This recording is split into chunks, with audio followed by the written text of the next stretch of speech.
Hello everyone, welcome back to PCS journey. आज हम लोग डिस्कस करेंगे 8, 9, 10, 11 और 12 जनवरी के जितने भी इंपॉर्टेंट करंट अफेयर्स हैं उन सारे का डिस्कशन हम लोग यहाँ पे करेंगे और देखेंगे जो भी एडिटोरियल्स और जो भी हेडलाइंस न्यूज़ बने हुए थे इन दिनों में उन सारे न्यूज़ का एनालिसिस करेंगे और उसके डिस्कशंस करेंगे इस वीडियो में। वीडियो थोड़ा लंबा होगा क्योंकि ये हम लोग लास्ट 1 वीक का समरी कर रहे हैं जो हमारे 70th बीपीएससी के लिए इंपॉर्टेंट होगा, पीटी और मेंस दोनों के लिए।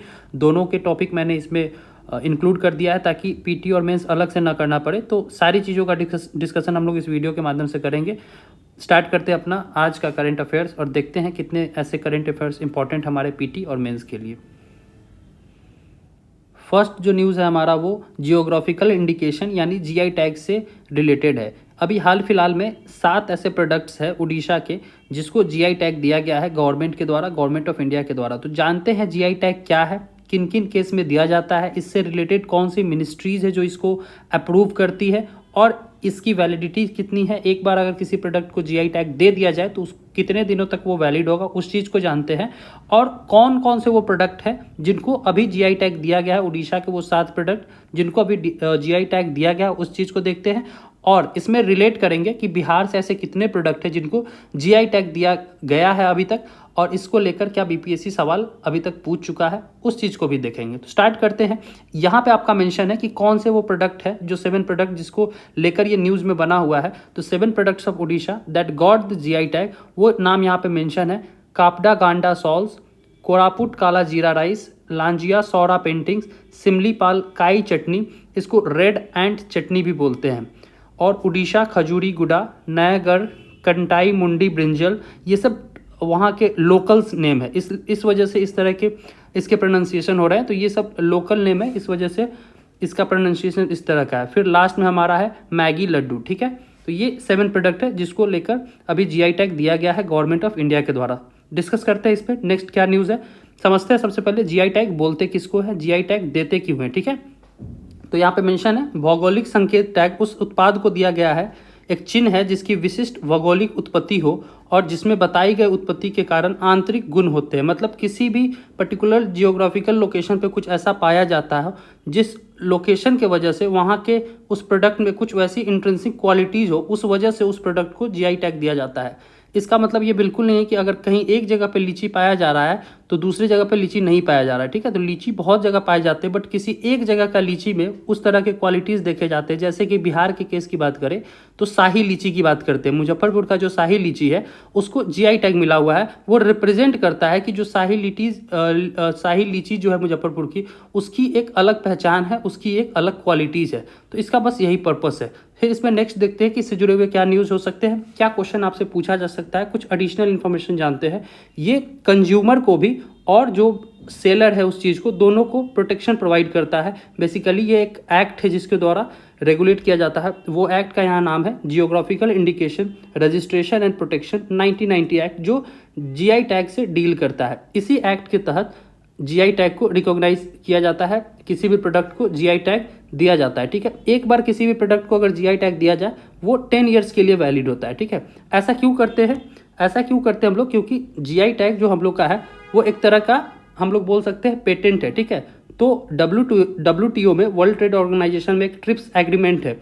उस एग्रीमेंट को कंप्लाई करने के लिए इंडियन गवर्नमेंट ने 1999 में ये कानून लेकर आई जिसके तहत हम लोग किसी भी प्रोडक्ट को जीआई टैग देते हैं। उसका एक प्रोसीजर है। इससे रिलेटेड मिनिस्ट्रीज़ यहाँ पे मेंशन है कि कौन सी मिनिस्ट्रीज इसको हैंडल करती है, इसको ओवरसीज करती है। तो department for promotion of industries and internal trade, ministry of commerce and internal trade के ये अधीन आता है। तो ये मिनिस्ट्रीज है, ministries of commerce and internal trade, ये इस चीज़ को पूरी देखती है और किस प्रोडक्ट को देना है यही डिसाइड करती है, ठीक है। तो इस वजह से ये न्यूज़ में है और ये एक्स्ट्रा इन्फॉर्मेशन है और ये सारे स्लाइड में मैंने मेंशन कर रखा है। एक एक्स्ट्रा इन्फॉर्मेशन जो पीटी के लिए ज़रूरी है कि कौन सा वो प्रोडक्ट है जिसको पहली बार जीआई टैग दिया गया था, तो वो दार्जिलिंग टी है। दार्जिलिंग का जो टी है वो उसको फर्स्ट टाइम जीआई टैग 2004 में दिया गया था। ये इससे रिलेटेड इंपॉर्टेंट इन्फॉर्मेशन है।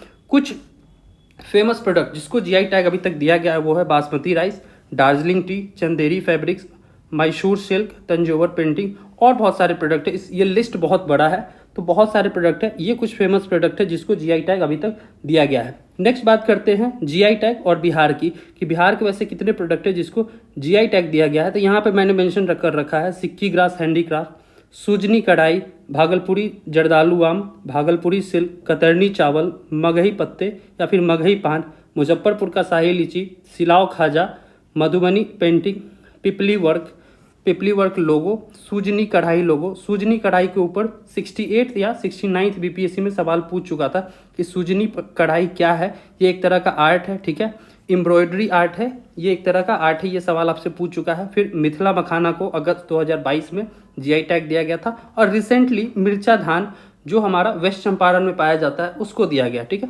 ये सब कुछ प्रोडक्ट है जो बिहार से रिलेटेड है जिनको जीआई टैग दिया गया है। 68 बीपीएससी में आपसे सवाल पूछ लिया है जीआई टैग को लेकर कि which of the following has been awarded geographical indication tag in August 2022। तो ये कुछ ऑप्शंस है, यही ऑप्शंस वहाँ दिए गए थे, ये ऑफिशियल क्वेश्चन से लिया गया है। इसको आप सॉल्व कर सकते हैं और इसके आंसर को आप ड्रॉप कर सकते हैं कमेंट बॉक्स में, ठीक है। अब नेक्स्ट आपसे क्या सवाल पूछ सकता है, बात यहाँ पे है कि अभी तक ये पूछा, इससे रिलेटेड कुछ इन्फॉर्मेशन है। एक्ट हमारा 1999 का है, कौन सी मिनिस्ट्रीज डील करती है, ये सारी चीज़ों को हम लोगों ने देखा। तो अब इस पर क्या फ्यूचर में क्वेश्चन बन सकता है आपसे पढ़ने का, यही हमारा मोटिव होना चाहिए कि अभी तक जो पूछा गया है, अभी तक उससे रिलेटेड जो इन्फॉर्मेशन वो हम लोग को पता है, नेक्स्ट हमसे क्या पूछ सकता है वो चीज़ को देखना है।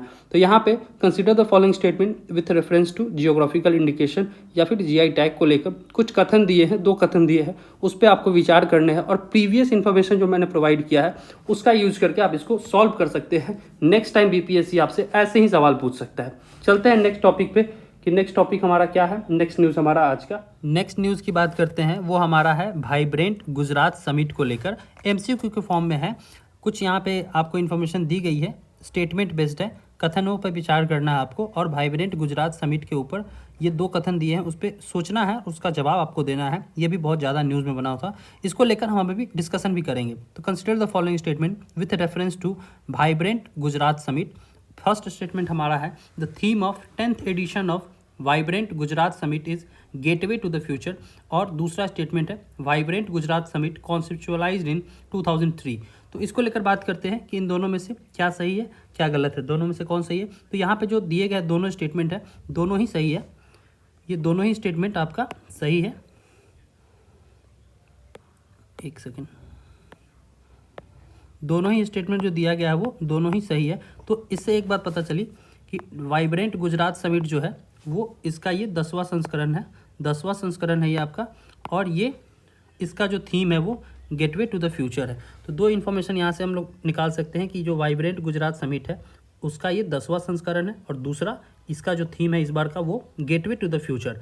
तो कुछ भी क्वेश्चन आपसे फ्रेम किया जा सकता है, वन लाइनर भी क्वेश्चन फ्रेम किया जा सकता है कि वाइब्रेंट गुजरात समिट का इस बार थीम क्या था, या फिर कौन सा संस्करण था, या फिर इस तरह के स्टेटमेंट बेस्ड बना के आपसे सवाल पूछे जा सकते हैं।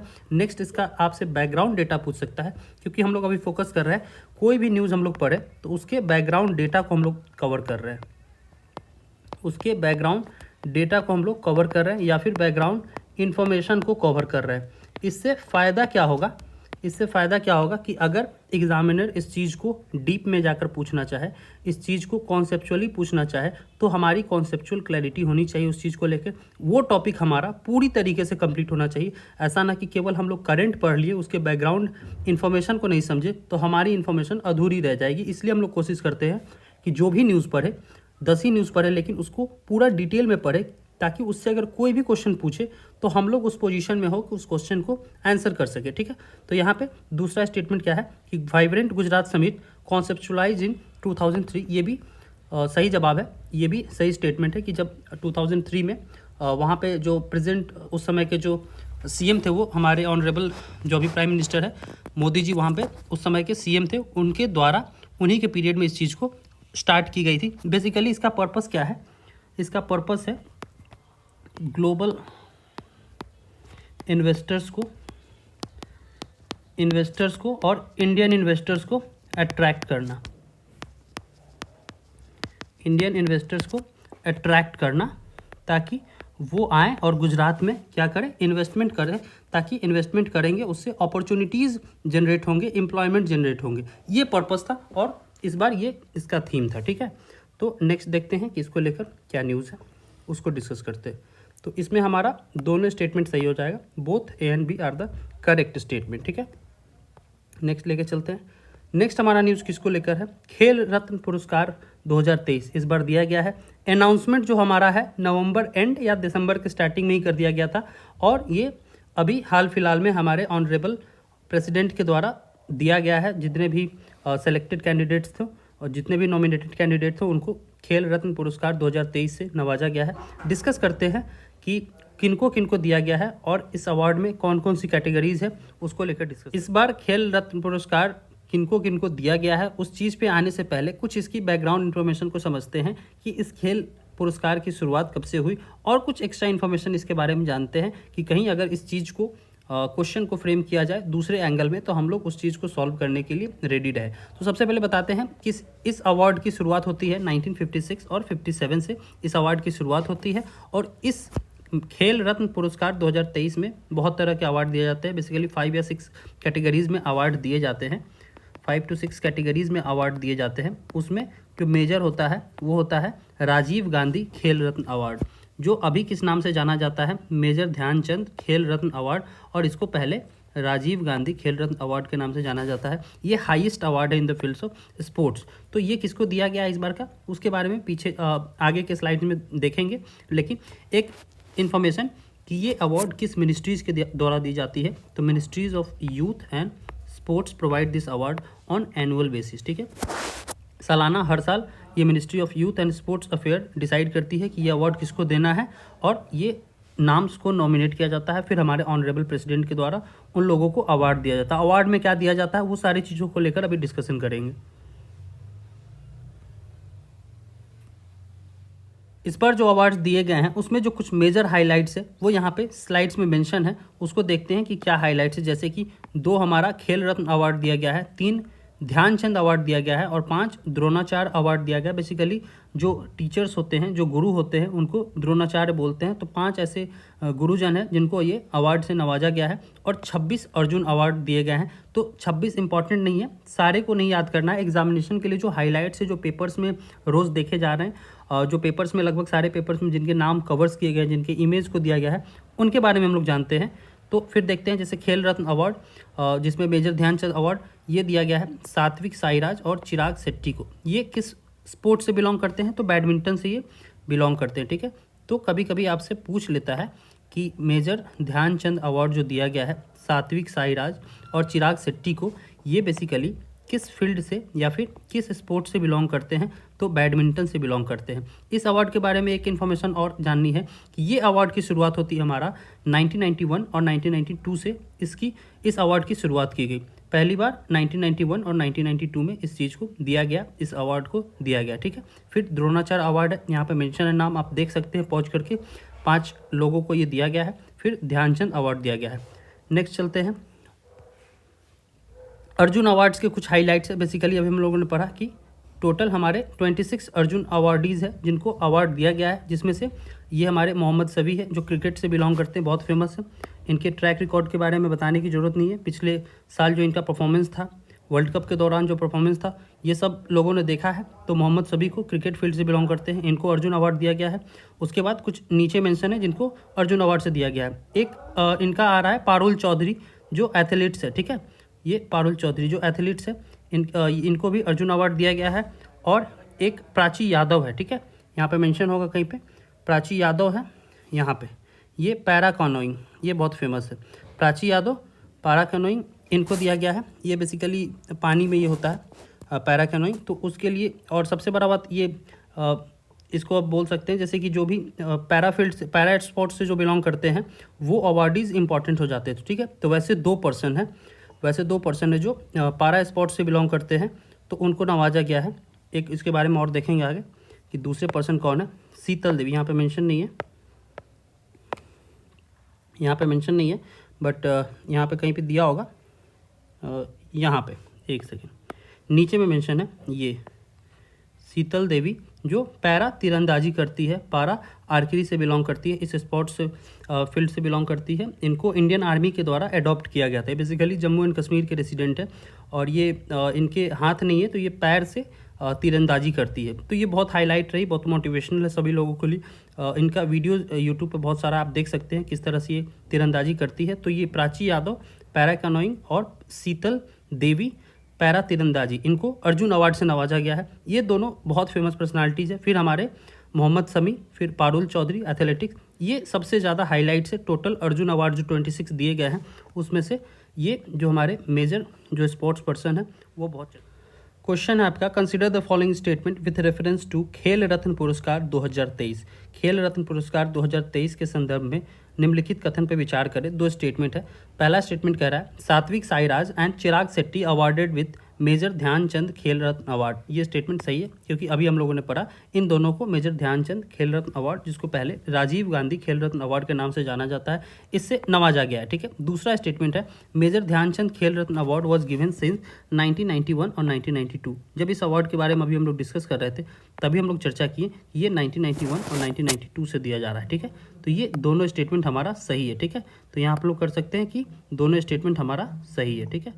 नेक्स्ट जो न्यूज़ हमारा वो प्रवासी भारतीय दिवस के ऊपर है। क्वेश्चन हमारा एमसीक्यू के फॉर्म में, ऑन विच डेट प्रवासी भारतीय दिवस सेलिब्रेटेड ऑन। किस दिन को प्रवासी भारतीय दिवस को हम लोग सेलिब्रेट करते हैं। ये हमारे हिस्ट्री में बहुत फेमस डेट है क्योंकि यही वो दिन है जिस दिन महात्मा गांधी जो है साउथ अफ्रीका से रिटर्न हुए थे इंडिया में और उन्होंने इंडियन नेशनल मूवमेंट को लीड किया था इंडिया में आकर। ठीक है। तो यही वो डेट है। वो डेट कौन सा है? 9 जनवरी 1915 को वो लौटे थे साउथ अफ्रीका से। 9 जनवरी 1915 को return of Mahatma Gandhi, return of Mahatma Gandhi from south Africa. South Africa से वो रिटर्न हुए थे। उन्हीं के कंट्रीब्यूशन में उसी चीज़ को रिकॉग्नाइज करने के लिए इस चीज़ को सेलिब्रेट किया जा रहा है। ठीक है। एक इन्फॉर्मेशन और यहाँ पे जानना है कि इस चीज़ की शुरुआत कब से हुई। क्या ये हम लोग स्टार्टिंग से ही सेलिब्रेट कर रहे हैं सिंस इंडिपेंडेंस? तो ऐसा नहीं है। जब अटल बिहारी वाजपेयी जी की सरकार थी 2002 से इस चीज़ की शुरुआत की गई। ठीक है। तो 2002 से इस चीज़ की शुरुआत की गई, तभी से हम लोग 9 जनवरी को सेलिब्रेट करते हैं प्रवासी भारतीय दिवस के रूप में। और इसको जब मोदी सरकार जब पावर में आई 2014 में, फिर उसके बाद एक साल बाद 2015 में इस प्लेटफॉर्म को चेंज कर दिया गया। ठीक है। 2015 के बाद इस अवधारणा को बदल दिया गया। उसके बाद इसके 2 साल के आधार पर प्रवासी भारतीय दिवस को थीम आधारित उत्सव की ओर हस्तांतरित कर दिया गया। मतलब क्या है कि पहले एनुअली ये सेलिब्रेट होता था। 2015 के बाद जब मोदी सरकार पावर में आई तो इस चीज़ को क्या कर दिया कि थीम बेसिस पे कर दी कि हर 2 साल पे हम इसको सेलिब्रेट करेंगे और उस 2 साल का कुछ थीम होगा। ठीक है। उस 2 साल का कुछ थीम होगा। जैसे लास्ट हम लोग 2023 में पिछले साल मनाए थे, ईयर था जब इसका, तो उस वक्त उसका थीम था, थीम हमारा क्या था? कोरोना महामारी के दौरान प्रवासी एक विश्वसनीय भागीदार। ठीक है। ये उस वक्त का थीम था। इस बार का कोई थीम नहीं है। नेक्स्ट ईयर जब 2025 में सेलिब्रेट होगा तब उस वर्ष का जो थीम होगा वो हमारे लिए इंपॉर्टेंट होगा। तो ये इन्फॉर्मेशन है। ये अभी हम लोग डिस्कस कर लिए कि 1915 में रिटर्न ऑफ महात्मा गांधी, इस स्टोरी को हम लोग अभी समझ लिए। ठीक है। नेक्स्ट न्यूज़ की तरफ चलते हैं। नेक्स्ट जो हमारा इंपॉर्टेंट न्यूज़ है वो स्क्वायर किलोमीटर अरे प्रोजेक्ट के ऊपर है। क्या ये प्रोजेक्ट है, क्यों ये चर्चा में है, इसको समझते हैं। क्या ये प्रोजेक्ट नया है या फिर पुराना प्रोजेक्ट है और अभी क्यों फिर से ये चर्चा में आ गया है। ठीक है। तो इंडिया जो है इसका फुल टाइम मेंबर बना है स्क्वायर किलोमीटर अरे प्रोजेक्ट का। India become a full time member, और या फिर इंडिया इसको ऑफिशियली पूरी तरह से फॉर्मली इस चीज़ को ज्वाइन कर लिया है, इस मिशन को, इस प्रोजेक्ट को। तो समझते हैं ये प्रोजेक्ट क्या है, किस चीज़ से डील करता है। तो इसका ऑब्जेक्टिव की बात करें कि इसका पर्पस क्या है इस प्रोजेक्ट का, to build world's largest radio telescope. अगर आपसे पूछे स्क्वायर किलोमीटर अरे प्रोजेक्ट क्या है, उसका ऑब्जेक्टिव क्या है, इसका भी मेंबर इंडिया है, एक इन्फॉर्मेशन ये हो गया। दूसरा इसका ऑब्जेक्टिव क्या है, तो इसमें ऑब्जेक्टिव यही है कि जब इसको कॉन्सेप्चुअलाइज किया गया तो वर्ल्ड का लार्जेस्ट रेडियो टेलीस्कोप्स बनाने की बात कही है, उसी के ऊपर यहाँ पे काम चल रहा है। ठीक है। इसके बारे में और इन्फॉर्मेशन जो आपके एग्जामिनेशन में पूछ सकता है, तो कुछ एग्जामिनेशन फैक्ट्स जो पीटी में आपसे पूछ सकता है वो यहाँ पे डिस्कस है कि इस प्रोजेक्ट की शुरुआत हुई 1990 में। ठीक है। Started in the year 1990। Since then India is contributing. तब से इंडिया का बहुत सारा इसमें कंट्रीब्यूशन है। जैसे कुछ टेक्नोलॉजी में या फिर सॉफ्टवेयर डेवलपमेंट में इंडिया बहुत ज़्यादा कंट्रीब्यूट किया। ठीक है। सॉफ्टवेयर या फिर डेटाबेस में इंडिया का बहुत बड़ा योगदान है। ठीक है। ये एक इंटर गवर्नमेंटल फोरम है। ठीक है। इंटर गवर्नमेंटल फोरम है, अंतर्राष्ट्रीय, ये अंतर सरकारीय मंच है। ठीक है।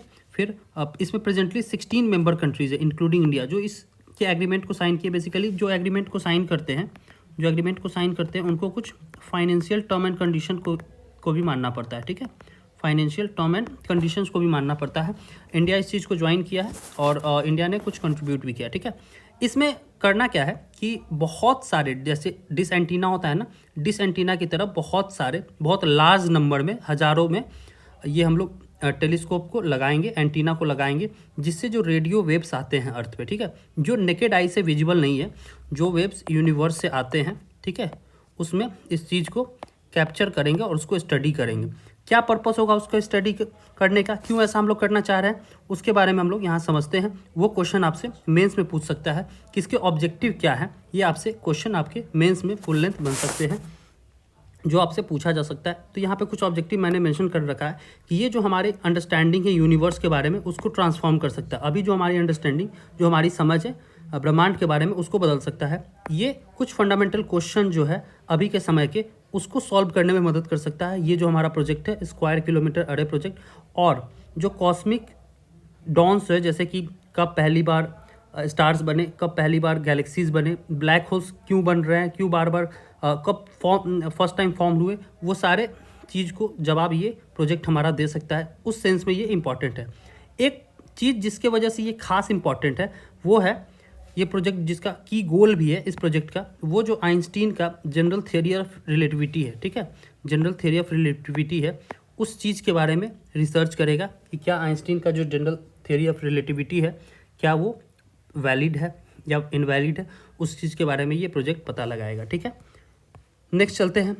नेक्स्ट हमारा MCQ के फॉर्म में नेक्स्ट न्यूज़ है।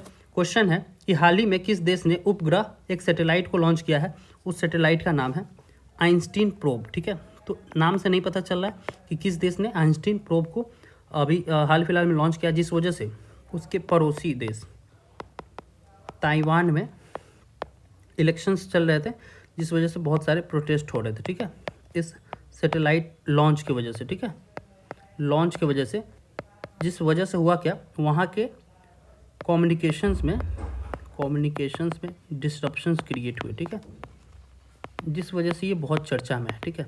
तो सैटेलाइट जो इसका नाम है आइंस्टीन प्रोब, वो ताइवान के बगल का देश चाइना, उसने ये लॉन्च किया था, जिस वजह से ये न्यूज़ में है, ठीक है। China is the correct answer. Next news के ऊपर बात करते हैं, ये भी MCQ के फॉर्म में है, MCQ है हमारा। तो क्या है न्यूज़ कि शेख हसीना जो अभी बांग्लादेश की प्राइम मिनिस्टर बनी है, Sheikh Hasina has been elected as the prime minister of Bangladesh, belongs to which political party. आपसे सवाल पूछ सकता है, क्योंकि 4th कॉन्जिक्यूटिव विन है उनका, ये 4थी बार वो चुन के आई है, 4th consecutive win of Sheikh Hasina, Bangladesh की प्राइम मिनिस्टर बनेंगी। और इंडिया के साथ इनका रिलेशन बहुत अच्छा रहा है, इनके टेन्योर में इंडिया बांग्लादेश रिलेशन बहुत अच्छा रहा है, ठीक है, बांग्लादेश रिलेशन बहुत अच्छा माना जाता है इनके पीरियड में। इस वजह से ये बहुत इंपॉर्टेंट है, क्योंकि स्टेबिलिटी प्रोवाइड करेगा हमारे रिलेशन में। अभी हम लोग देख रहे हैं मालदीव्स के साथ हमारा जो वहाँ पे ट्रांसफॉर्मेशन हुआ है गवर्नमेंट में, जिस वजह से मालदीव्स में इंडिया और मालदीव्स के रिलेशन अच्छे नहीं है अभी प्रेजेंटली, ठीक है, क्योंकि वहाँ पे जो सरकार है अभी प्रेजेंट गवर्नमेंट जो है मोइजू की, वो टिल्टेड है टुवर्ड्स चाइना, या फिर बोल सकते हैं वो प्रो चाइना गवर्नमेंट है, ठीक है, प्रो चाइना, जिस वजह से अभी हमारे रिलेशंस उनके साथ अच्छा नहीं है। तो क्वेश्चन हमारा क्या है कि शेख हसीना जो अभी इलेक्ट हुई है बांग्लादेश की प्राइम मिनिस्टर, वो किस पार्टी से बिलोंग कर सकती है, किस पार्टी से बिलोंग करती है। BPSC ऐसे सवाल आपसे पूछता है पार्टी को लेकर, कॉन्स्टिट्यूएंसी को लेकर। तो इंडिया में कॉन्स्टिट्यूएंसी इंपॉर्टेंट है, ये इंटरनेशनल अफेयर्स की न्यूज़ है, तो इसमें आपसे कॉन्स्टिट्यूएंसी नहीं पूछेगा, इसमें आपसे पॉलिटिकल पार्टी पूछेगा। तो किस पार्टी से वो बिलोंग करती है, तो अवामी लीग से वो बिलोंग करती है, ठीक है, यहाँ पे दिया हुआ है अवामी लीग, ठीक है। इस पॉलिटिकल पार्टी को ये हेड करती है, ये उनका पिक्चर यहाँ पे शेख हसीना जी है, जो अभी कुछ दिन पहले इंडिया में आई भी थी स्टेट ऑफ ऑफिशियल विजिट में, कुछ प्रोजेक्ट का इन्होंने PM मोदी जी के साथ मिलकर इनाग्रेशन भी किया था, ठीक है। यहाँ पे मेंशन है Bangladesh PM Sheikh Hasina wins 4th straight term as her party secures more than 2/3 majority in the polls, ठीक है, ये न्यूज़ है। नेक्स्ट न्यूज़ के ऊपर चलते हैं। अगला जो न्यूज़ है वो भी अवार्ड्स के ऊपर, इधर बहुत सारे अवार्ड्स दिए गए हैं, जनवरी का मंथ है, तो जनवरी मंथ में होता क्या है कि हमारे awards basically award plus reports, जो भी ग्लोबल रिपोर्ट्स है, ये बहुत ज़्यादा पब्लिश होते हैं। तो जनवरी में इस तरह के न्यूज़ फेमस होते हैं, तो इससे सवाल भी आपके बनते हैं बहुत ज़्यादा, ठीक है। तो जनवरी मंथ बहुत इंपॉर्टेंट है, नवंबर दिसंबर जनवरी ये मोस्ट इंपॉर्टेंट मंथ माना जाता है किसी भी कॉम्पिटिटिव एग्जाम के लिए, ठीक है।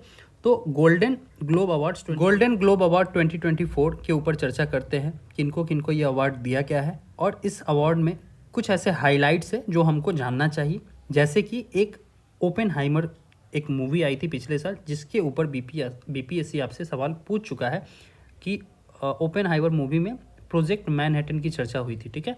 प्रोजेक्ट मैनहट्टन क्या है उसको लेकर बीपीएससी आपसे सवाल पूछ चुका है पिछली बार। इस मूवी को, ओपेनहाइमर जो मूवी पिछली बार बनी थी, ये अमेरिका की हॉलीवुड मूवी है, तो इस मूवी ने 5 अवार्ड इसमें जीते हैं, ठीक है। जिस वजह से ये बहुत ज़्यादा चर्चा में है, ठीक है। Best actor, best director, best actor side role, ये सारे अवार्ड इस मूवी को मिला है, तो उसके ऊपर भी चर्चा करेंगे। ये मूवी बहुत ज़्यादा चर्चा में, तो देखते हैं। ये जो गोल्डन ग्लोब अवार्ड 2024 था, उसका ये 81st एडिशन था, ठीक है। 21वां संस्करण था ये, 81st एडिशन इस अवार्ड का था, ठीक है। इसमें ओपेनहाइमर मूवी, जिसकी अभी हम लोगों ने चर्चा की, उसने 5 अवार्ड को जीता है, ठीक है। ये उसके बारे में कुछ हिस्टोरिकल इन्फॉर्मेशन है, इसको आप पढ़ सकते हैं कि इस अवार्ड की शुरुआत फर्स्ट टाइम कब हुई थी। 1944 में इसकी शुरुआत हुई विद द इनफॉर्मल सेरेमनी, और उस समय कुछ मूवीज़, कुछ एक्टर को दिया गया, जैसे Jennifer Jones was awarded best actress honours for the song Bernadette, ठीक है। इस चीज़ से इस अवार्ड की शुरुआत की गई थी। इसके बारे में इस साल जो अवार्ड दिया गया है उसके ऊपर हम लोग चर्चा करते हैं कि इस साल किनको किनको ये अवार्ड दिया गया है। ये स्लाइड में यहाँ पे मेंशन है, जैसे कि मेजर हाइलाइट्स में वो बेस्ट मोशन पिक्चर ड्रामा में किसको दिया गया है, तो मूवी ओपेनहाइमर, जिसमें हम लोग अभी चर्चा करते हैं प्रोजेक्ट मैनहट्टन। यही सवाल आपसे पूछा था, मैनहट्टन 69th बीपीएससी में आपसे यही सवाल पूछा गया था, ठीक है। तो प्रोजेक्ट मैनहट्टन क्या था, बेसिकली इसमें एटम बॉम्ब अमेरिका बना रहा था, 1941 के पीरियड में, जब वो सेकेंड वर्ल्ड वॉर में इंगेज था, ठीक है। सेकेंड वर्ल्ड वॉर में इंगेज था। ये जो प्रोजेक्ट मैनहट्टन, उसके जो प्रोजेक्ट डायरेक्टर थे, उनका नाम था ओपेनहाइमर, ठीक है। ओपेनहाइमर उनका ये नाम था, उन्हीं के पर्सनालिटी पे ये मूवी बना था। ये पर्सन जो थे वो बहुत बड़े ड्रग एडिक्ट थे। इनके बारे में एक एडिटोरियल आया था बहुत पहले कि वो बहुत बड़े ड्रग एडिक्ट थे। इन्होंने क्या किया, जब ये प्रोजेक्ट का सक्सेस हुआ, जब हिरोशिमा और नागासाकी पे बॉम्ब गिरा दी गई 1945 में, तो ये अपने प्रोजेक्ट से बहुत खुश हुए कि ये जिस प्रोजेक्ट को लीड कर रहे थे वो सक्सेस हुआ। आफ्टर ऑल बाद में इनको ये रियलाइज़ हुआ कि इन्होंने कितनी बड़ी गलती की है।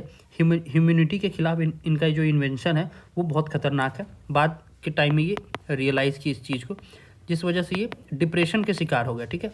डिप्रेशन के शिकार हुए, जिस वजह से ये ड्रग को बहुत ज़्यादा लेने लगे और ये ड्रग एडिक्ट हो गए। लेटर ऑन इनकी डेथ हो गई, ठीक है। इस वजह से ये बहुत चर्चा में रहे। ये मूवी 5 अवार्ड जीती है, और ये प्रोजेक्ट मैनहट्टन बहुत चर्चा में रहा। पिछले बार आपसे बीपीएससी सवाल पूछ चुका है इसको लेकर, ठीक है। ये जो पर्सन इनके बारे में बताया जाता है ओपेनहाइमर, ये गीता से बहुत ज़्यादा प्रभावित थे। कल ही या परसों इंडियन एक्सप्रेस में एक एडिटोरियल आया था कि how's the influence of Gita on Oppenheimer, उसके ऊपर चर्चा की गई थी, ठीक है। तो गीता से ये बहुत ज़्यादा इन्फ्लुएंस थे।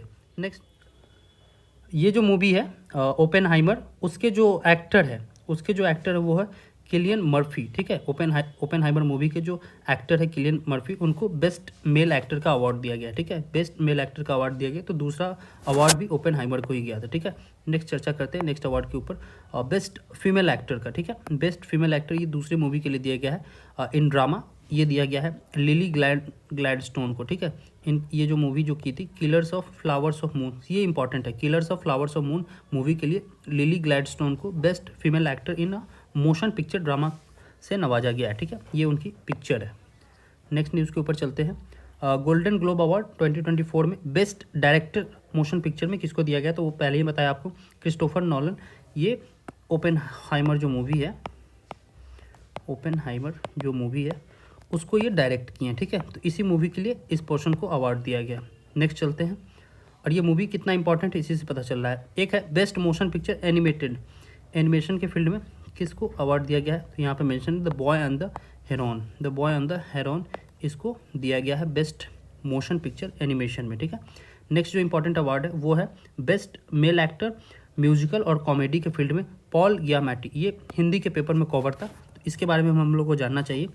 ये होल्डोवर्स दी, ये मूवी का नाम है, जिसमें पॉल गियामेटी ये वो पर्सन है जिनको ये अवार्ड दिया गया, बेस्ट कॉमेडियन का अवार्ड दिया गया। ठीक है, नेक्स्ट चलते हैं। इनको तो सब लोग जानते हैं, हम लोग हॉलीवुड के बहुत फेमस एक्टर है, इनको सब लोग जानते हैं। ठीक है, तो रॉबर्ट डाउनी जूनियर ये भी ओपेनहाइमर में साइड सपोर्टिंग रोल में काम किए हैं। ठीक है, मूवी हम लोग नहीं देखे, मतलब मैं नहीं देखा हूँ पर्सनली, बट ये आया था अवार्ड में कि best performance by a male actor in a supporting role, तो सपोर्टिंग रोल के लिए इनको बेस्ट अवार्ड दिया गया है रॉबर्ट डाउनी जूनियर को ओपेनहाइमर मूवी के लिए। ठीक है, तो ओपेनहाइमर कितना चर्चा में है, प्रोजेक्ट मैनहट्टन पूछ लिया तो कुछ नया बात नहीं है, और ओपेनहाइमर के बारे में इस पर अगर पूछ ले उस पर्सन के बारे में, वो प्रोजेक्ट के डायरेक्टर थे। ठीक है, ये पता होना चाहिए, ये अभी हम बता चुके हैं। उस प्रोजेक्ट मैनहट्टन के डायरेक्टर रहे थे। ठीक है, डायरेक्टर थे, वही लीड कर रहे थे, तो इस वजह से ये चर्चा में है। एक और है बेस्ट टेलीविजन सीरीज, ये कभी कभी पूछ लेता है ड्रामा में बेस्ट टेलीविजन सीरीज कौन सा है, तो सक्सेशन। ठीक है, यहाँ पे वो मूवी की पोस्टर है, सक्सेशन बेस्ट टेलीविजन सीरीज के लिए सेलेक्ट हुई थी। ठीक है, एक और है best original song, motion picture में बेस्ट ओरिजिनल सॉन्ग। ये कुछ 5-6 कैटेगरीज है जो आपको याद करना पड़ेगा। अवार्ड्स बहुत सारे दिए जाते हैं, लेकिन ये जो 5-6 कैटेगरीज है जिसको लेकर PYQs में क्वेश्चन पूछे जा चुके हैं और भी एग्जाम में। बारबी जो मूवी है उसको पहले नॉमिनेट किया गया था golden globe best picture best motion picture award के लिए, बट लकली ओपेनहाइमर फिर सेलेक्ट हुई। ठीक है, तो वैसे बारबी मूवी को 2 अवार्ड दिया गया, ये नीचे में मेंशन है। Barbie won the 2 award, 1 for cinematic box office collection, ये बॉक्स ऑफिस पे बहुत ज़्यादा धमाल मचाई थी, तो बॉक्स ऑफिस कलेक्शन के लिए इस बारबी मूवी को दिया गया था। और ये best motion picture best original song के लिए व्हाट आई वाज मेड, इसी का ये गाना है बारबी का ही, उसके लिए दिया गया है। ठीक है, कुछ शॉर्ट न्यूज़ है, ये अभी चर्चा में आया था, हर एक न्यूज़पेपर में कवर किया गया है कि गैब्रियल एटल जो है फ्रेंच के youngest and openly gay prime minister बने हैं at the age of 34 years. ठीक है, इससे पहले जो बने थे, ठीक है, इससे पहले जो बने थे वो 38 ईयर्स के थे। तो ये न्यूज़ है, इस तरह के सवाल पूछ लेता है आपसे शॉर्ट न्यूज़ में, तो इस तरह के न्यूज़ को हम लोगों को कवर करना होता है। ठीक है, तो यहाँ पे गैब्रियल एटल ये नाम इंपॉर्टेंट है, फ्रेंच के यंगेस्ट एंड ओपनली गे। ठीक है, ये न्यूज़ था। नेक्स्ट न्यूज़ के ऊपर चलते हैं। शॉर्ट न्यूज़ है, शॉर्ट न्यूज़ बहुत सारे हैं जो भी चर्चा में है, जैसे कि बांग्लादेश में इलेक्शन था, वैसे ही भूटान में भी इलेक्शन था। तो भूटान में जो वहाँ की ओपोजिशन पार्टीज थी उसका नाम है पीपल्स डेमोक्रेटिक पार्टी। ठीक है, वो इस बार चुनाव जीत के आई है। People's democratic party won the general election in Bhutan, ये भूटान के इमेज है, ये न्यूज़पेपर का कटिंग है, तो ये बताया गया था। भूटान में ये 4th जनरल इलेक्शन, जब से भूटान मोनार्की रूल से पार्लियामेंट्री फॉर्म ऑफ गवर्नमेंट को में चेंज हुआ है 2008 से, तो ये 4th जनरल इलेक्शन है जिसमें पीपल्स डेमोक्रेटिक पार्टी वहाँ पे जीत के आई है, जो वहाँ की ओपोजिशन पार्टीज थी। ठीक है, ये इंपॉर्टेंट न्यूज़ था। नेक्स्ट न्यूज़ के ऊपर चर्चा करते हैं, ओबिचुअरी से है, जो रिसेंट में किसी पर्सन की अगर डेथ हो जाती है उनसे रिलेटेड अगर कोई न्यूज़ पढ़ते हैं तो वो ओबिचुअरी की कैटेगरी में आती है। ठीक है, तो ये फ्रेंच बेकेनबॉर, ठीक है, ये पर्सन बहुत फेमस है, बहुत ज़्यादा फेमस है, जर्मनी से ये बिलोंग करते हैं। तो ये जर्मनी में जो फुटबॉल खेला जाता है तो उसके ये जन्मदाता है, या फिर आप बोल सकते हैं वहाँ के फुटबॉल में इनका बहुत बड़ा योगदान है, बहुत बड़ा इनका कंट्रीब्यूशन।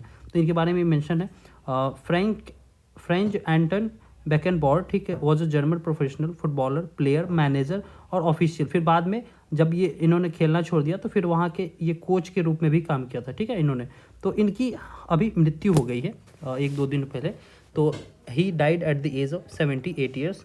तो ये बहुत फेमस है, वहाँ इनको एक टाइटल दिया जाता है, इनका एक निकनेम है वहाँ पे डेर कैसर। ठीक है, एक सेकेंड, डेर कैसर, इस निकनेम से ये जाने जाते हैं। तो आपसे सवाल फ्रेम किया जा सकता है, a person who was in the news known by his nickname Der Kaiser, who he was. तो इनके बारे में फ्रेंच बेकेनबॉर के बारे में आपसे पूछा जा सकता है।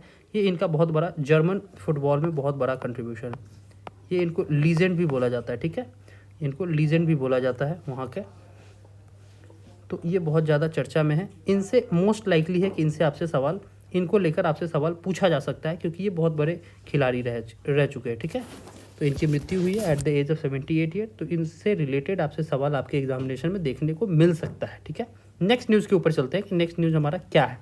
अपॉइंटमेंट के ऊपर है, किन्हीं की नियुक्ति होती है तो वो खबर चर्चा में रहता है, और अगर वो फेमस अपॉइंटमेंट है तो आपसे सवाल फ्रेम किया जा सकता है। ठीक है, तो supreme court legal service committee, एक कमेटी है सुप्रीम कोर्ट का, उसके जो चेयरमैन नियुक्त हुए हैं वो है BR गवई। ठीक है, बी आर गवई नियुक्त हुए हैं। Recently justice B R Gavai appointed as this chairman of supreme court legal service committee SCLSC, replacing justice Sanjiv Khanna. मतलब इनको रिप्लेस कर रहे हैं बी आर गवई। ये उनकी पिक्चर है। ये अभी recently supreme court legal service committee के चेयरमैन बने हैं। ठीक है, समझते हैं ये कमेटी क्या है, क्यों ये न्यूज़ में है। ठीक है, इसके बारे में जो बैकग्राउंड इन्फॉर्मेशन है जो हम लोग हमेशा करते हैं उस चीज़ को समझते हैं। ठीक है, लीगल सर्विस अथॉरिटीज़ एक्ट 1987 में सरकार लेकर आई। ठीक है, 1987 में सरकार लीगल सर्विस अथॉरिटीज़ को लेकर आई, जिसके तहत ये प्रोविजंस है कि it allows the central authorities और the central government to constitute SCLSC। ये इसको कॉन्स्टिट्यूट करने का अधिकार देता है। ठीक है, ये केवल इस एक्ट में बताया गया, लेकिन इसमें कितने मेंबर्स होंगे, कितनी उनकी एक्सपीरियंस होगी, क्या क्वालिफिकेशंस होंगे, ठीक है, इन सब से डील करने के लिए इसमें कोई भी चर्चा नहीं की गई थी। कोई भी प्रोविजंस, कोई भी क्लॉज नहीं जोड़ा गया था। इसी के थ्रू, इसी का यूज करके सरकार नालसा एक्ट को लेकर आई, नालसा रूल्स को लेकर आई। इसी प्रोविजंस को यूज करते हुए national legal service authority NALSA rules 1995 जो डील करता है नंबर कितने होंगे, इसमें मेंबर कितने होंगे, एक्सपीरियंस उनकी कितनी होगी, क्या क्वालिफिकेशंस होगा इन मेंबर्स के, उससे रिलेटेड ये डील करता है। ठीक है, तो ये दोनों रूल्स और ये एक्ट बहुत फेमस है। बहुत एक और इन्फॉर्मेशन है कि आखिर ये सुप्रीम कोर्ट द्वारा क्यों ये कमेटी का गठन किया गया। तो DPSP जो हमारा है, directive principle of state policy जो हमारा है, एक सेकेंड, DPSP जो हमारा है उसमें ये आर्टिकल 39A में मेंशन है। ठीक है, आर्टिकल 39A में ये स्टेट के ऊपर ऑब्लिगेशन रखा गया है। वो हम लोग जानते हैं कि वो इन्फोर्सिएबल नहीं है, उस पर जो प्रोविजंस है वो गवर्नमेंट के लिए एज अ गाइडलाइंस है। ठीक है, तो उसमें ये गाइडलाइंस दिया गया है कि स्टेट को free legal aid service provide करना है उन सारे weaker sections of the society जितने भी मेंबर्स हैं उनको, ताकि उनको जस्टिस इंश्योर कर सके। अगर उनको हम लोग फ्री लीगल एड नहीं प्रोवाइड कर पाएंगे तो वो अपने मैटर को लेकर, अपने कंसर्न को लेकर कोर्ट में कैसे रिप्रेजेंट करेंगे, तो फिर उनके साथ जस्टिस नहीं हो पाएगा। ठीक है, जस्टिस नहीं हो पाएगा। तो जस्टिस इंश्योर करने के लिए फ्री लीगल एड प्रोवाइड करना जरूरी है। उसी की चर्चा आर्टिकल 39 अनुच्छेद 39A में किया गया है। उसी के तहत सरकार 1987 में वो जो सुप्रीम कोर्ट का जो लीगल सर्विस कमेटी का जो एक्ट था वो लेकर आई, और उसी एक्ट को इनफोर्स करने के लिए 1995 में नालसा रूल्स को लेकर आई। ठीक है, 1995 में नालसा रूल्स को लेकर आई। ठीक है, इसी रूल के बेसिस पे, इसी रूल्स को इम्प्लीमेंट करने के लिए हर एक स्टेट अपने यहाँ पे स्टेट लीगल सर्विस अथॉरिटी को इस्टेब्लिश की, जिसको सालसा बोलते हैं, इसी नालसा पॉलिसीज़ को इम्प्लीमेंट करने के लिए। ठीक है, तो स्टेट का अपना एक अलग कमिटीज़ है जो स्टेट में weaker sections of the societies है उनको रिप्रेजेंट करने के लिए। ठीक है, तो ये आर्टिकल 39A भी इंपॉर्टेंट है, ये DPSP में मेंशन। ये जो न्यूज़ है वो हिंदी के पेपर में आया था, ब्रांड एम्बेसडर के ऊपर है। कभी कभी पूछ लेता है आपसे कि कोई अगर ब्रांड एम्बेसडर है, कोई अगर फेमस पर्सनालिटी को अपॉइंट किया गया है तो आपसे सवाल पूछ लेता है। तो ये क्वेश्चन है कि कॉपी को जो कॉफ़ी कैंडी एक आती है, ठीक है, कॉपी को कॉफ़ी कैंडी, उसके ब्रांड एम्बेसडर किनको नियुक्त किया गया है, ये आपसे सवाल पूछ रहा है। तो ये बहुत ज़्यादा न्यूज़ में था। MS धोनी को रिक्रूट किया गया है, चुना गया है इस चीज़ को लिए, अपॉइंट किया गया है। तो ये न्यूज़ में है, यहाँ पे देख सकते हैं, MS Dhoni appointed as the copy को कॉफ़ी ब्रांड एम्बेसडर। कभी कभी पूछ लेता है, अगर उसका मन हुआ तो पूछ लेगा आपसे। ठीक है, तो ये एक न्यूज़ है। नेक्स्ट जो हमारा न्यूज़ है वो आदित्य L1 के ऊपर एक क्वेश्चन है। बेसिकली ये पेपर में आया था हिंदी के पेपर में, उसमें निगर साजी के बारे में चर्चा की गई थी, जो हमारे आदित्य L1 के प्रोजेक्ट डायरेक्टर है। तो ये क्वेश्चन BPSC पूछ भी चुका है अपने, BPSC अपने TRE के एग्ज़ाम में। इस बार जो हुआ है दिसंबर में, जो TRE का पेपर था उसमें आपसे ये सवाल पूछ लिया था कि who is the project director of Aditya L1 project. तो निगर साजी, वुमेन नहीं, निगर साजी ये इसके प्रोजेक्ट डायरेक्टर थे। ठीक है, तो ये बहुत बड़ा सक्सेसफुल अचीवमेंट भी है इंडिया के लिए। इंडिया का ये फर्स्ट सोलर मिशन है, first solar mission of India. और फाइनली 6 जनवरी 2024 को फाइनली L1 ऑर्बिट में हमारा ये मिशन पहुंच गया, जिसको हेलो ऑर्बिट भी बोलते हैं, ठीक है, हेलो ऑर्बिट भी बोलते हैं। तो ये इससे रिलेटेड न्यूज़ था। तो क्वेश्चन आप पूछ चुका है, कभी पूछ सकता है फिर से कि who is the project director of Aditya L1। तो ये एक इन्फॉर्मेशन इंपॉर्टेंट है, ये एक्सप्लेनेशन है आदित्य L1 के बारे में। कुछ इन्फॉर्मेशन यहाँ पे मेंशन है। एक वीडियो हम लोगों ने अलग से किया था आदित्य L1 प्रोजेक्ट के ऊपर, वो आप देख सकते हैं प्लेलिस्ट में जाके। थीम वाले सेक्शन में ये इसी के ऊपर वीडियोस बना दिए गए हैं। और ये निगर साजी जी जो मैडम है, यही प्रोजेक्ट को लीड की है, इन्हीं का ये कंट्रीब्यूशन है, बहुत बड़ा कंट्रीब्यूशन, और ये बहुत बड़ा सक्सेसफुल अचीवमेंट भी है इसरो के लिए, ठीक है। नेक्स्ट न्यूज़ की तरफ चलते हैं। बिहार से रिलेटेड एक न्यूज़ आ रही थी कि मुख्यमंत्री की घोषणा के बाद प्रदेश में कला संस्कृति और युवा विभाग से अलग करते हुए खेल विभाग का गठन किया गया है। बेसिकली न्यूज़ क्या है कि अभी बिहार में टोटल 44 डिपार्टमेंट्स थे, ठीक है, 44 डिपार्टमेंट थे, 44 डिपार्टमेंट थे। और स्पोर्ट्स के लिए कोई अलग से डिपार्टमेंट नहीं था, इसको कला संस्कृति और युवा विभाग के अधीन ही रखा गया था, ठीक है। तो स्पोर्ट्स को 45th डिपार्टमेंट के रूप में स्पोर्ट्स को अलग कर दिया गया, ठीक है। स्पोर्ट्स के लिए एक अलग से विभाग ही बना दिया गया है, जो 45वां विभाग है, ठीक है। तो ये यहाँ पे पेपर में आया था। बिहार में अब होगा खेल मंत्री, खेल के लिए अलग से डिपार्टमेंट बनाया गया, तो इसके लिए अलग से एक मिनिस्टर्स भी अपॉइंट किए जाएंगे, ठीक है। और सारे स्टेट्स में हैं, बहुत सारे स्टेट्स में है तो इसके लिए एक अलग से मिनिस्टर्स भी बनाए जाएंगे। और इसको लेकर टोटल अभी बिहार में टोटल कितनी मिनिस्ट्रीज हो जाएगी, 45 मिनिस्ट्रीज हो जाएंगी। तो ये एक इंपॉर्टेंट न्यूज़ था बिहार से जुड़ा हुआ, तो ये मैंने यहाँ पे कवर कर दिया, ठीक है। नेक्स्ट न्यूज़ के ऊपर चलते हैं। Oil and natural gas is going to commence its first oil production from the deep water KG-DWN 98 block 2। Basically क्या न्यूज़ है कि ONGC जो हमारा ये एक ऑर्गेनाइजेशन जो है जो ऑयल प्रोड्यूस करती है, ONGC, वो इंडिजिनसली जो हमारा एक ब्लॉक है बे ऑफ बंगाल में, ठीक है, बे ऑफ बंगाल में, वहाँ से ऑयल की माइनिंग शुरू करने वाली है या फिर शुरू कर चुकी है, ठीक है।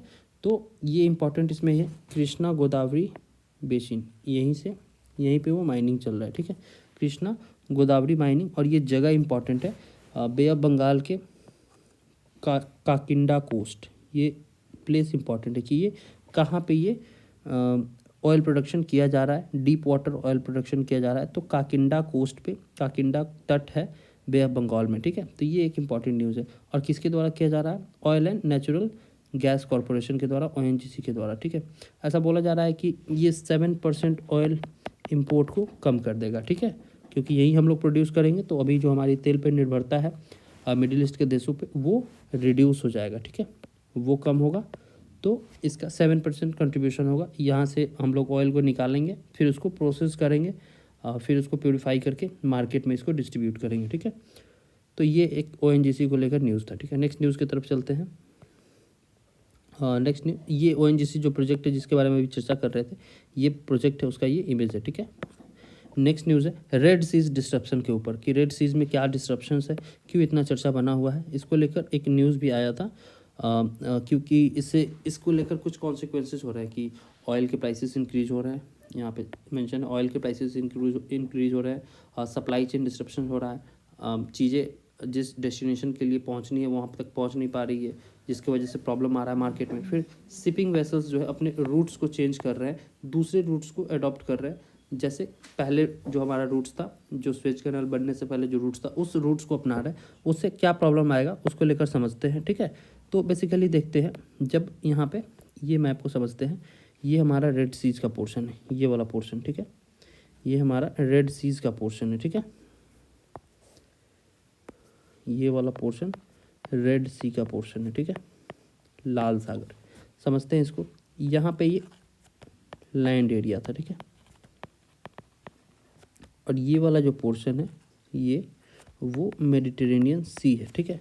तो होता क्या था, यूरोप से जब ब्रिटिश लोग आते थे या फिर अदर यूरोपियन कंट्रीज़ को जब आना था, तो पहले ये मेडिटेरेनियन सी और रेड सी कनेक्ट नहीं था, ये आपस में कनेक्ट नहीं था, ठीक है, ये इनका कोई कनेक्शन नहीं था, क्योंकि बीच में ये लैंड पोर्शन है, तो शिप यहाँ से नहीं जा सकती थी। तो ये लोग क्या करते थे, कोई भी यूरोपियन कंट्रीज थी पहले यहाँ अफ्रीका के कोस्ट पे आती थी, ठीक है।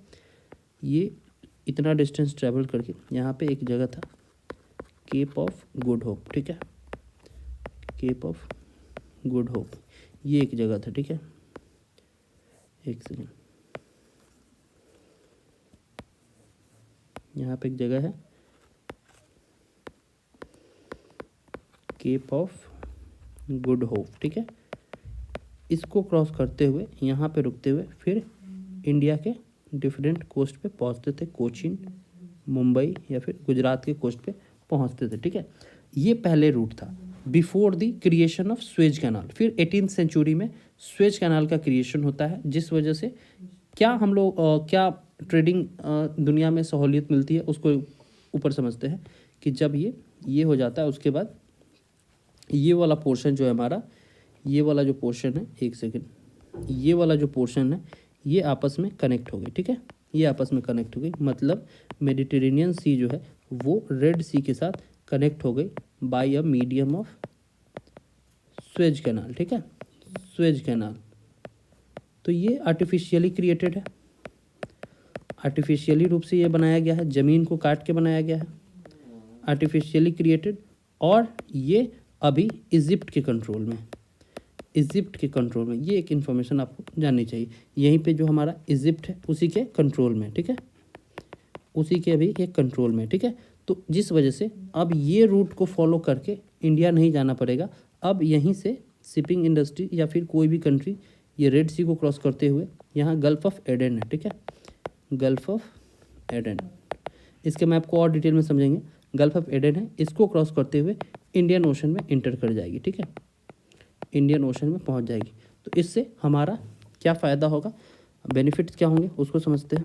बेनिफिट्स क्या होंगे, डिस्टेंस हमारा रिड्यूस हो गया, शॉर्ट हो गया। इससे हमारा कॉस्ट रिड्यूस होगा, ठीक है। इससे हमारे जो प्रोडक्ट है वो प्रोडक्ट जो है वो फास्टर डिलीवर होंगे, ठीक है। ये सब फ़ायदे थे। बट अभी क्या हुआ है, अभी क्या प्रॉब्लम आ रहा है उसके ऊपर समझते हैं। यहाँ पे एक कंट्री है, ठीक है, पूरे रेड सी डिस्ट्रप्शन को समझते हैं कि क्या पूरा मामला है, ठीक है। तो यहाँ पे एक कंट्री है ओमान, ये एक सेकेंड बस, एक सेकेंड, यहाँ पे एक कंट्री है यमन, ठीक है, यमन। यहाँ पे यमन एक कंट्री है, ये वाले पोर्शन में यमन एक कंट्री है, ठीक है। यमन में एक मिलिटेंट ऑर्गेनाइजेशन है जिसका नाम है हाउदीज रेबल, ठीक है। उसको क्या बोलते हैं, हाउदीज रेबल। वो बेसिकली क्या कर रही है, ये एक मिलिटेंट ऑर्गेनाइजेशन है, ठीक है, मिलिटेंट ऑर्गेनाइजेशन। दुनिया में बहुत तरह के मिलिटेंट ऑर्गेनाइजेशन है, उसके ऊपर भी चर्चा करेंगे, लेकिन इसकी बात करते हैं, ठीक है। तो मिलिटेंट ऑर्गेनाइजेशन है बेसिकली। अभी वॉर चल रहा है 8 अक्टूबर 2023 के बाद इजराइल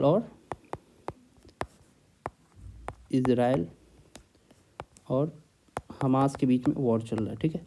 उसी को सपोर्ट करने के लिए या फिर उसी के वजह से जो भी शिप्स इजराइल ओरिजिन के हैं या फिर इजराइल से लिंक है, ये यमन के जो हाउदीज रेबल है उनका कहना है कि उस चीज़ को हम लोग डिस्ट्रॉय करेंगे। या फिर यहाँ से जो भी शिप क्रॉस कर रहे हैं, ठीक है, यहाँ से जो भी शिप क्रॉस कर रहे हैं उसको ये लोग लूटपाट कर रहे हैं, ठीक है, पायरेसी में इन्वॉल्व है और उसको डिसरप्ट कर रहे हैं, ड्रोन के माध्यम से उस चीज़ों को हैम्पर कर रहे हैं, ठीक है। जिसके वजह से अभी एक ऑपरेशन भी चलाई गई थी, ठीक है, ऑपरेशन गार्जियन करके अमेरिका के द्वारा या फिर उनके एलिज के द्वारा चलाया गया था रेड सीज में शिप वेसल्स को प्रोटेक्शन देने के लिए, ठीक है। तो ये न्यूज़ है। तो हाउदीज के द्वारा यहाँ पर डिस्ट्रप्शन क्रिएट किया जा रहा है, जिस वजह से शिपिंग वेसल को लॉस हो रहा है, ताकि उनको नुकसान हो रहा है, उनके शिप डैमेज हो रहा है, जिस वजह से ये रूट को ना अपना के वो कंट्री जो अर्लियर रूट था प्रीवियस वाला केप ऑफ गुड होप उसको अपना रही है, ठीक है। जिस वजह से ये अभी हम लोग जो पढ़े, जिस वजह से क्या प्रॉब्लम आ रही थी, जिसके वजह से ऑयल का प्राइस हो रहा है। क्यों? क्योंकि मिडिल ईस्ट ही है जो सबसे ज़्यादा ऑयल दुनिया में एक्सपोर्ट करता है, ठीक है। ये जो कंट्री है इसी को मिडिल ईस्ट बोलते हैं, ठीक है, मिडिल ईस्ट। मिडिल ईस्ट में बहुत सारी कंट्री है जैसे कि ओमान, यूएई, ईरान, ये सब बेसिकली ऑयल प्रोड्यूसिंग कंट्रीज़ है। ये ऑयल एक्सपोर्ट करती है इंडिया को, ठीक है, और भी कुछ कंट्रीज़ को इधर जो है उसके लिए यहाँ तक ऑयल पहुँचना होगा। ऑयल यहाँ से जब आता है तो होता क्या है कि ये अभी डिस्रप्शन क्रिएट हो रहा है, तो ऑयल के प्राइसेस इंक्रीज हो रहा है, ठीक है। डिस्रप्शंस की वजह से ऑयल के प्राइसेस इंक्रीज हो रहे हैं। तो इस स्लाइड में यही मेंशन है, rise in the oil prices, और सप्लाई चेन डिस्टर्ब हो रहा है हमारा, और शिपिंग वेसल्स अपने रूट्स को चेंज कर रहे हैं। ये न्यूज़ है रेड सीज के ऊपर। और एक क्वेश्चन इससे आपसे क्या बन सकता है कि ये जो रेड सीज है आपका, ये जो रेड सीज का जो पोर्शन है उसके बॉर्डरिंग कंट्रीज कौन कौन से हैं, तो वो आप कोड के फॉर्म में याद कर सकते हैं। यहाँ पे मैंने मेंशन कर दिया है, डेजी कोड बोलते हैं उसको, आप रिमेंबर कर सकते हैं। D for Djibouti, E for एटिया, और कौन सा कोड है, daisy. S for Saudi Arabia and S for Sudan and E for Egypt and Y for Yemen. These are the 1 2 3 4 5 6, these are the 6 countries which borders 6 country borders red seas, लाल सागर से। ये 6 देश है जो border share करते हैं, ठीक है। इस चीज़ को आप याद कर सकते हैं इस कोड के फॉर्म में, ठीक है। और एक चीज़ ये याद कर सकते हैं कि यहाँ पे स्वेज कनाल है जो मेडिटेरेनियन सी को रेड सी से कनेक्ट करता है, और रेड सी को गल्फ ऑफ एडन से। यहाँ एक स्ट्रीट, ठीक है, यहाँ पे एक स्ट्रीट, उस स्ट्रीट का नाम बहुत फेमस है, बब एल मंडेब, ठीक है। ये एक स्ट्रेट है जो रेड सी को गल्फ ऑफ एडन से कनेक्ट करता है, जो कि फर्दर इंडियन ओशन में एंट्री प्रोवाइड करता है, ठीक है। इंडियन ओशन में एंट्री प्रोवाइड करता है। ये है पूरा मामला रेड सीज के डिस्ट्रप्शंस के ऊपर। एक चीज़ मैंने स्टार्टिंग में बोला था कि और भी मिलिटेंट ऑर्गेनाइजेशन तो दुनिया भर में एक्टिव है, उसकी भी चर्चा हम लोग यहाँ पे करेंगे। तो उसके ऊपर समझते हैं कि और डिफरेंट मिलिटेंट ऑर्गेनाइजेशंस जो अभी प्रेजेंटली एक्टिव है दुनिया भर में, जिसको लेकर अभी न्यूज़ भी आ रहा है, ठीक है। इजराइल की वजह से उसको लेकर न्यूज़ भी आ रहा है, उसके ऊपर भी चर्चा करते हैं, क्योंकि कभी कभी आपसे एग्ज़ाम में वो चीज़ें पूछ लिया जाता है, और प्रीवियसली आपसे यूपीएससी पूछ चुका है, ठीक है। तो यहाँ पे देखते हैं, जैसे कि एक है हिजबुल्ला, ठीक है। ये हमारा एक्टिव है इजराइल के जस्ट नॉर्थ में जो कंट्री है लेबनान, ठीक है, लेबनान, वहाँ पे ये एक्टिव है। दूसरा जो है हमारा हमास, ये तो भी बहुत चर्चा में है, ये इजराइल या पैलेस्टीन के बॉर्डर पे बोल सकते हैं, ये यहाँ पे एक्टिव है। तीसरा जो अभी हम लोग बात किए हाउदीज रेबल के बारे में, हाउदी ये यमन में एक्टिव है। और एक तालिबान, जिसने लास्ट ईयर टेक ओवर किया था अफ़गानिस्तान में, तालिबान जो अफ़गानिस्तान में टेक ओवर किया था, ठीक है। तो ये कुछ मिलिटेंट ऑर्गेनाइजेशन है दुनिया भर में जो एक्टिव है, ठीक है। अभी प्रेजेंटली ये बहुत खबरों में रहता है, न्यूज़पेपर में खबरों में रहता है, तो आपको ये मैच द फॉलोइंग में दे सकता है कि कौन सा मिलिटेंट ऑर्गेनाइजेशन कहाँ पे एक्टिव है, ठीक है। तो ये पूरा रेड सीज का मामला था, पूरा रेड सीज में जो डिस्ट्रप्शन है। ये जो न्यूज़ है, इंडियाज लॉन्गेस्ट सी ब्रिज, वो आज के पेपर में आया हुआ था। ये पीएम मोदी जो है उसको इनॉग्रेट करने वाले हैं आज ही के डेट में, 12 जनवरी 2024, आज ही इस चीज़ का इनॉग्रेशन था, तो जिस वजह से ये बहुत चर्चा में है, ठीक है। तो इंडियाज लॉन्गेस्ट सी ब्रिज, प्रधानमंत्री नरेंद्र मोदी ने आज भारत के सबसे लंबे समुद्री पुल का उद्घाटन किया। ये बेसिकली मुंबई में है, जो सेंट्रल मुंबई को नेवी मुंबई से कनेक्ट करता है, ठीक है। यहाँ पे मेंशन है India's longest bridge built on the sea, India's longest sea bridge है ये, ठीक है। ये बेसिकली क्या कर रहा है, ये मुंबई को नेवी मुंबई से कनेक्ट करेगा, ठीक है। और ये 22 किलोमीटर लंबा 6 लेन ब्रिज है, ठीक है। 6 लेन 22 किलोमीटर ब्रिज, ठीक है। ये इस तरह के फैक्ट आपसे पीटी में पूछ लिए जाते हैं। इसका नाम क्या है, तो यहाँ पे नाम मेंशन है अटल सेतु। पहले कुछ और नाम था, अटल बिहारी वाजपेयी कुछ करके और नाम था, लेकिन इसको अब शॉर्ट फॉर्म में अटल सेतु इसका अब नाम है, ठीक है। तो ये न्यूज़ इंपॉर्टेंट है, पीटी में इस तरह के फैक्ट आपसे पूछ लिए जाते हैं, ठीक है। नेक्स्ट न्यूज़ के ऊपर चलते हैं। नेक्स्ट न्यूज़ क्या है, HPV इम्यूनाइजेशन प्रोजेक्ट। ये क्यों चर्चा में, आज ही के पेपर में आया था। Government set to roll out vaccine drive to fight cervical cancer for girls in the age group of 9 to 14 years. Basically क्या करने वाली है सरकार, वैक्सीनेशन ड्राइव को स्टार्ट करने वाली है। जो भी बच्ची है 9 से 14 साल की उम्र में, उनको ये वैक्सीन दिया जाएगा, ताकि उनके अंदर सर्वाइकल कैंसर डेवलप होने की जो टेंडेंसीज होती है, एक वायरस है उसकी चर्चा करेंगे। उस वजह से उस वायरस के बहुत सारे स्ट्रेन्स हैं, बहुत सारे अलग अलग स्ट्रेन्स हैं, उस स्ट्रेन्स की वजह से तो उस चीज़ को रिड्यूस किया जाएगा। ताकि इससे प्रॉब्लम क्या हो रहा है कि इंडिया में अभी प्रेजेंटली 1.25 लाख, ये 2022 का डेटा है, 1.25 लाख ऐसे महिलाएं थे जो इस मतलब सर्वाइकल कैंसर से वो मतलब सफर कर रही थी, ठीक है। और लास्ट ईयर 75,000 डेथ रिकॉर्ड हुए हैं, ठीक है, सर्वाइकल कैंसर की वजह से, ठीक है। तो ये एक बहुत बड़ा इशू है, इस चीज़ को सॉल्व करना होगा। ये बहुत बड़ा ग्लोबल इशू है और इंडिया में भी बहुत सारे ऐसे केसेज, ऐसे हम लोग अभी फैक्ट्स हम लोगों ने देखा कि कितने सारे केसेज और कितनी डेथ रिपोर्ट होती है। ये तो रिपोर्ट होती है, ठीक है। एक होता है कि ये इतना रिपोर्ट हो रहा है, बट अनरिपोर्टेड डेटा भी बहुत सारा होता है, ठीक है। अनरिपोर्टेड जो डेटा नहीं रिपोर्ट किए जाते हैं, तो वो कितने हो सकते हैं, ठीक है। तो इसके लिए ये वैक्सीन है, ठीक है। सर्वावैक, ये वैक्सीन किसके द्वारा डेवलप किया गया है? Serum institute of India Pune, इसके द्वारा डेवलप किया गया है। ये इंडिजिनसली डेवलप्ड है, इंडिजिनस वे में डेवलप किया गया है। इसी वैक्सीन को सरकार स्कूल्स, अलग अलग कम्युनिटी सेंटर्स के माध्यम से, जो भी 9 to 14 एज ग्रुप की जो भी बच्चियां होंगी, उनको उनको ये प्रोवाइड करेगा, ठीक है, ताकि सर्वाइकल कैंसर से उनको बचाया जा सके, ठीक है। तो इसी के लिए, तो इसमें जो वायरस रिस्पॉन्सिबल है उसका नाम है ह्यूमन पेपिलोमा वायरस, ठीक है।